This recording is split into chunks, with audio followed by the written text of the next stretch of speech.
AP cabinet కీలక నిర్ణయాలు తీసుకుంది. క్వాంటమ్ కంప్యూటింగ్ విధానానికి ఆమోదం తెలిపింది.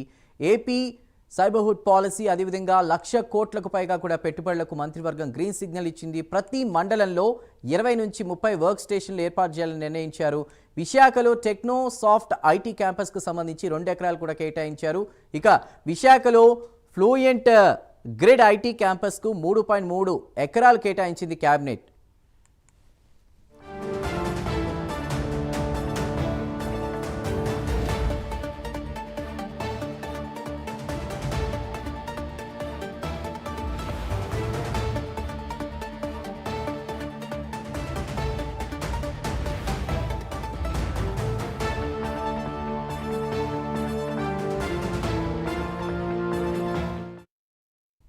పేదలందరికీ ఇళ్ల విషయంలో మంత్రులు, ఎమ్మెల్యేలు బాధ్యత తీసుకోవాలన్నారు సీఎం చంద్రబాబు.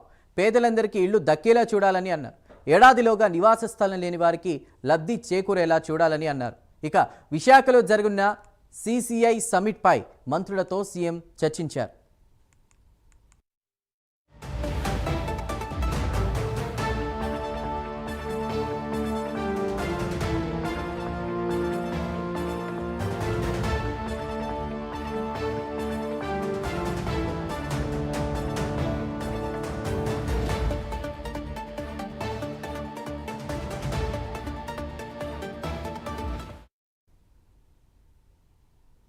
కూటమి ఎమ్మెల్యేల తప్పులను ఇన్ఛార్జి మంత్రులు సరిచేయాలన్నారు సీఎం చంద్రబాబు. పెద్దిరెడ్డి ఆక్రమణలపై ఆధారాలతో వీడియోలు తీయించానని డిప్యూటీ సీఎం పవన్ కళ్యాణ్ మంత్రివర్గం దృష్టికి తీసుకెళ్లారు. ఇక పవన్ కళ్యాణ్ పనితీరును సీఎం మంత్రులు ప్రశంసించారు. ఇటీవల తిరుపతి జిల్లా పర్యటన వివరాలను మంత్రివర్గానికి డిప్యూటీ సీఎం పవన్ వివరించారు.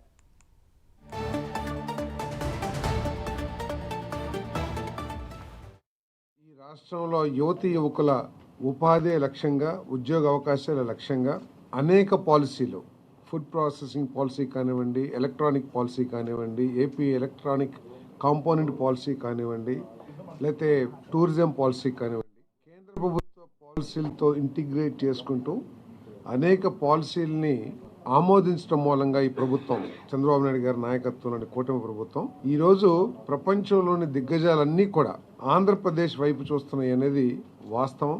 ఈరోజు జరుగుతున్న ఇది కూడా అదే అని చెప్పేసి మనం చేస్తాము. దాంట్లో భాగంగానే అనేక ప్రతిపాదనలు ఈ కేబినెట్ సమావేశంలో ఆమోదించడం జరిగిందని చెప్పేసి మనం చేస్తాం. కేంద్ర ప్రభుత్వం నేషనల్ క్వాంటమ్ మిషన్తో ఇంటిగ్రేట్ చేసుకుంటూ దేశంలోని ఐఐటీఎల్ని, అదేవిధంగా ఇండియన్ ఇన్స్టిట్యూట్ ఆఫ్ సైన్సెస్ని, వాళ్ళందరినీ కూడా, మేధావులందరూ కూడా ఇంటిగ్రేట్ చేసుకుంటూ ఈ విధానాన్ని ఈరోజు ఆమోదించడం జరిగిందని చెప్పేసి మనం చేస్తాము. దీని మూలంగా ఈ క్వాంటమ్ కంప్యూటర్కి సంబంధించిన విడిభాగాలు మ్యానుఫ్యాక్చరర్స్ కానివ్వండి, లేదు ఈ రాష్ట్రంలో కొన్ని వేల మంది ఈ ఆల్గరిథమ్స్లో నైపుణ్యం కలిగిన నిపుణులకు కానివ్వండి, వీళ్ళందరికీ